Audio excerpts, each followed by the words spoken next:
Всем привет, с вами снова канал Радов Одесса. Подписывайтесь на мой канал. Здесь вы всегда найдете, как починить практически все своими руками. От ремонта в квартирах до вот такой вот ручки от китайской двери. Вот, произошла такая фигня. Вот, сломалась ручка, вот так она выглядела до того, как сломалась. Вот, тут она, видно, была уже надломана давненько, ну и я ее доломал. В этом видео вот покупать неохота. Пара таких ручек стоит нормально денег. Там можете сами посмотреть в интернете. В этом видео хочу показать, как восстановлю вот эту вот ручку с помощью эпоксидной смолы. Я все практически, ну, подобные вещи делаю эпоксидной смолой. Очень классная штука, я считаю. Вот, значит, что первое? Это выкручиваю вот этот болтик. Я не знаю, у кого какие. Там вот у меня вот такая ручка. Она полая внутри. Вот. Я ее разобрал. Вот так она у меня соединялась. Также мне сейчас надо будет ее соединить назад. Так, первое, что я сделаю, это наживлю ее с помощью суперклея. Просто наживлю, чтобы она вот так держалась. Я беру гель. Гель просто меньше, так скажем, растекается. Им проще работать. Край ручки просто промазываю суперклеем этим. Вот. И наживляю. То есть это я не клею. Не путайте. То есть я не клею ее на суперклей. Я пока просто наживляю, чтобы оно прихватилось, чтобы я мог дальше ей оперировать. Вот, теперь надо подождать, чтобы она прихватилась. Я ее просто зажал в тиски, клеем намазал. Вот.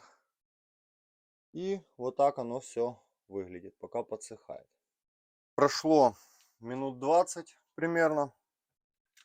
Вот, ручка подсохла, уже она не отваливается, держится. Но так, конечно, ставить нельзя, это ерунда полная. Она сразу же отломается. Вот, значит, дальше что я буду делать?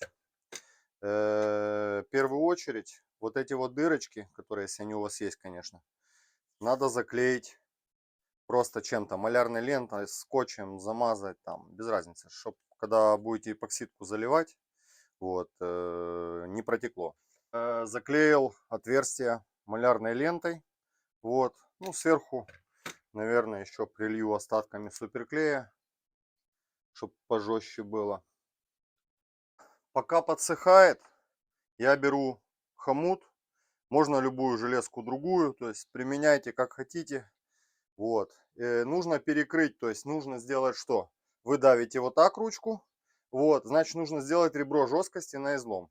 У хомута хороший крепкий металл. Вот, отмеряем, чтобы равномерно вот по трещине в разные стороны уходили кусочки. Вот, я просто ножницами по металлу. Какой плотный металл, вообще даже ножницы по металлу не берут. Сейчас обломаем. Вот, как бы металл очень хороший, поэтому, я же говорю, возьмем, будем его использовать. Вот она, пластинка, которая у меня будет стоять вот так. Краешек чуть даже загну, чтобы он уходил туда. Вот. И стоять она у меня будет вот так внутри. Чтобы пожестче еще было. Беру сверло и насверливаю 2,5 и 3 тоненько. Большие тоже не сверлите, чтобы не нарушать целостность, так сказать, металла. Вот вышла вот такая пластина с 5 дырочками. Это по желанию. В принципе, держать будет и без этого. Вот. Все, это мы кидаем сюда. Начинаем мешать эпоксидку. Любую посудину, одноразовый стаканчик или что-нибудь. Вот, наливаем. Эпоксидка мешается 1 к 10 по технологии. Вот, то есть 10 частей эпоксидки на одну часть отвердителя. Вот. Но если вы хотите, чтобы сохло быстрее, то есть если мало отвердителя ложите, она сохнет дольше и получается эластичнее. Если ложите больше отвердителя, она становится жестче и сохнет быстрее. Мне надо побыстрее, поэтому я капну побольше.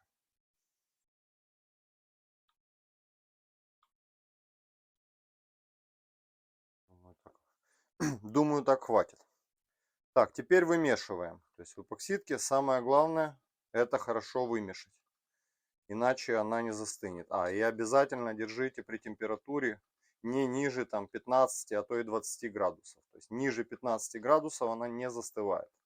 Может двое суток, трое стоять и не застынет. Потеряет свои качества и все. То есть обязательно нужно это делать, где температура там, ну хотя бы градусов 17-18. Чем ниже температура, тем дольше она застывает. Вымешиваем, я же говорю, до однородной массы. Очень хорошо. Тут все просто как бы дальше. Вымешали и начинаем заливать. Вот так. Прям туда. Буду заливать вот от этого бортика и вот где-то до сюда. Чтобы вот эту дырочку не закрыть, в нее шуруп закручивается. Уклон давайте так, чтобы эпоксидкой была покрыта вся поверхность. Ну все, вроде уклон выставил. Сейчас я еще буду смотреть, как она будет растекаться, поправлять. Вот, но в целом все готово. Остается только, ну как, это не все готово, конечно, я имею в виду по заливке эпоксидки. Теперь просто остается ждать несколько часов или там, в общем, до того, пока она не превратится, не пластифицируется. Я оставил ручку сохнуть до утра, все застыло. Вот, как видите, уже все как пластик, жестко, надежно. Внутри кусок хомута, все видно. Можно нажимать, дергать. Вот. Ну, в общем, все. Такая ручка с такой фигней будет служить даже дольше новой. Потому что если вы купите новую, она будет такая же силуминовая и также сам может сломаться. А с такой модификацией, так скажем, она будет служить даже гораздо дольше. Вот. Теперь немного эстетики. То есть, если хотите, это уже по желанию, она и так будет работать. То есть, тут просто вот ставим на место эту историю. И все, ручка собрана. Подшкурили. Так, подшкурили чуть-чуть. Есть у меня такая вот красочка. Хочу еще снутри ее подкрасить. Хромированная такая краска.